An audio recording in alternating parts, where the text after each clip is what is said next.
Happy Monday, everybody. Welcome to Unit 7.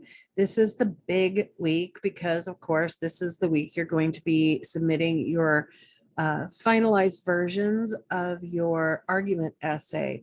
So we're going to go over that assignment, even though we should be familiar with it by now. We're still going to go over it. And I'm going to give you some helpful hints, things to look for specifically when you're writing an argument essay. So let me go ahead and share my screen. We'll take a look at where we are. Of course, we are in Unit 7, as I mentioned. So let's go ahead and take a look at the unit itself. We are focusing, of course, on revising and editing, but you may still also be writing your essay. But this is the week where you're going to complete what you feel like it's until you feel like it's done, and then you're going to work on polishing it and making it everything it could possibly be. Don't forget that there are tools that you can use. One of them, simple, is Grammarly. Grammarly is one of the best things invented lately. They actually, I feel like, do a better job in some ways than Word does with the grammar and spelling check stuff. So you're going to be using, of course, the tools that are available to you. You also have access, and I want to remind you of the Tutor Me system. So you actually can get one-on-one individual help, obviously from me during office hours, but if you're not available when I'm available and all that good stuff, make use of the Tutor Me system. I've heard a lot of good things from students who have made use of that. So that's what we're doing this week. As usual, I'm going to remind you that before you do the work itself, you need to do the readings and resources. You need to engage with those.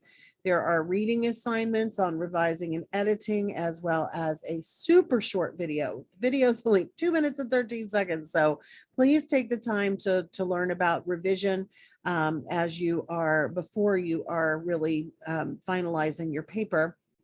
And also, of course, before you write your weekly post for the discussion boards, because that is focused on revision as well.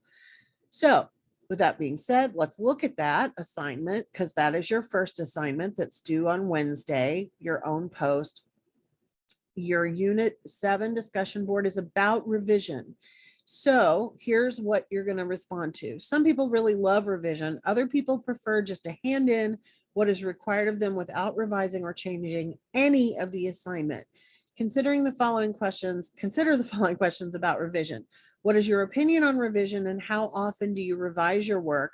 And what are the dangers of not revising your work? Share an example from your work this term of a piece of writing that you did some revision on. In response, of course, to your fellow classmates, pose a question about revision that you are interested in having your classmates or instructor answer. How do you plan on using revision going forward? And what confuses you about revision? One of the things that I would like to mention about revision is that when we're talking about revision, I want you to really think about re-seeing things from fresh eyes. The biggest key that I know of that can help you with effective revision is to take some time away from whatever it is. Do not try to do your revision the second you get finished with it, which of course is another good reason why we don't want to procrastinate. Because if you don't finish your paper until 11:45 on Sunday night, it's going to be very hard for you to spend any actual real time revising it. So take your time with it. There's a lot of really good revision techniques out there. At the early stages, you want to look for the big picture things like, does it stick to the main point? Have you gotten enough proof? Is it long enough? That sort of thing.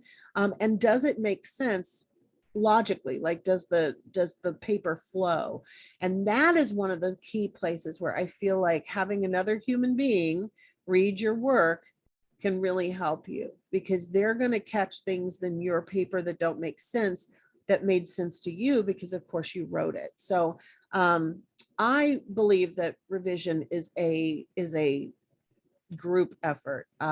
So if you have someone in your household, if you want to swap with a fellow student, you guys can talk about that.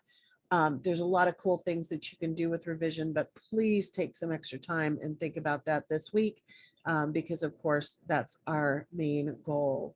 The last stage of revision, the very last stage of revision, is polishing your work. So proofreading, spelling, grammar, all of those fun things. And that's something we don't do enough of. If you've been looking at your grade feedback and you notice that you're not getting 100% on your professional communication scores, whether it be in the discussions or informal writing assignments, that is something you really want to tackle. Nobody writes perfectly, myself included. And so having that time to really polish it is super, super important. All right. So we all know already what the argument essay is about. You've already chosen a topic. You've already even gotten some things in there, some paragraphs that you could actually take and use if they worked right, take and use in the actual argument essay. Your essay should be fairly long. This is going to be the longest thing that you've written all semester. And you have to have multiple paragraphs. There's no set number of paragraphs, but you're going to have a single paragraph at the beginning to introduce it. At the end of that paragraph is your thesis statement, which lays out your point, whether it's pro or con of your topic, plus whatever things you're going to use to prove. You're going to have body paragraphs. You're going to have as many body paragraphs as you need to prove what you want to prove. And I'm going to say you need to have at least 3 to 5 body paragraphs. In each one of those body paragraphs, you want to have some research, not only your own thoughts, which of course are important, but you have to utilize library research to prove your points. And so that's what we've been working on, gathering that information, and then working that into your paper while citing it properly. Remember, we've incorporated it a couple of different ways. One is, of course, to use a direct quotation. You want to keep direct quotations fairly short, and you really only want to use quotations if they've said it so well that it really stands out. The other ways, of course, is that we will put it in our own words, and that can be either paraphrase, where it's kind of I'm taking one sentence and putting it in a different sentence, or summary, where you're boiling something down that was longer to start with. In all 3 types of information that you're sharing, you have to have an in-text citation, which is going to contain at least the year. If you've named the author, you don't have to put the author's name in the little parentheses as well. All you would need is the year. If for some reason you're using a source that doesn't have a date, which you really shouldn't be, but if you're using library research, it's all going to have a year. If for some reason you are using something that doesn't have a date, you have to include the N period, D period, where the year would go.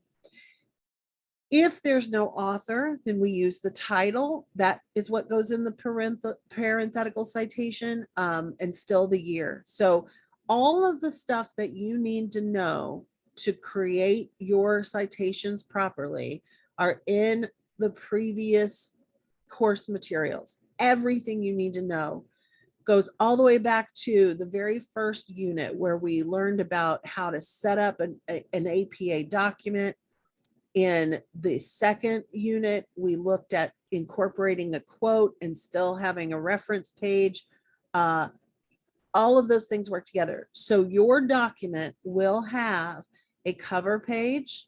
The essay will start on page 2, and then the references page will start on the first blank page, whatever that may be. If your essay itself ends halfway through page 5, then your references page is page 6. So just keep that in mind.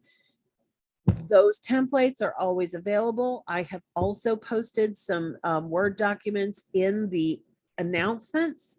I've gone over everything you need to know about citing your sources in the weekly walkthroughs, as well as the additional sources that I've put resources that I've put in the announcements.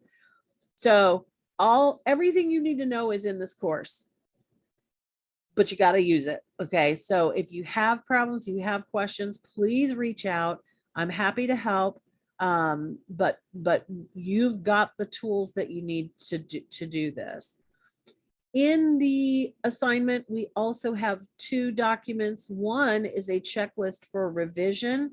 This is something that I would look at not only as I am revising my paper, but I would look at it in before I do the discussion board as well.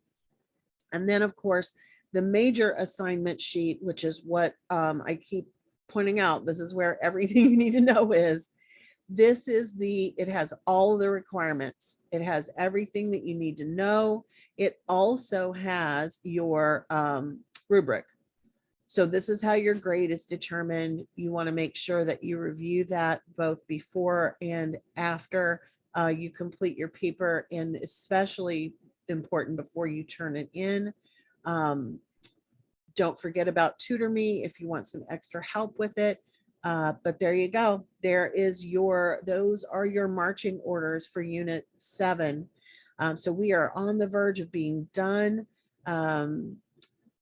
Let me know if you need anything, absolutely anything. I am here to help. So I hope everyone has a great week and happy argument writing.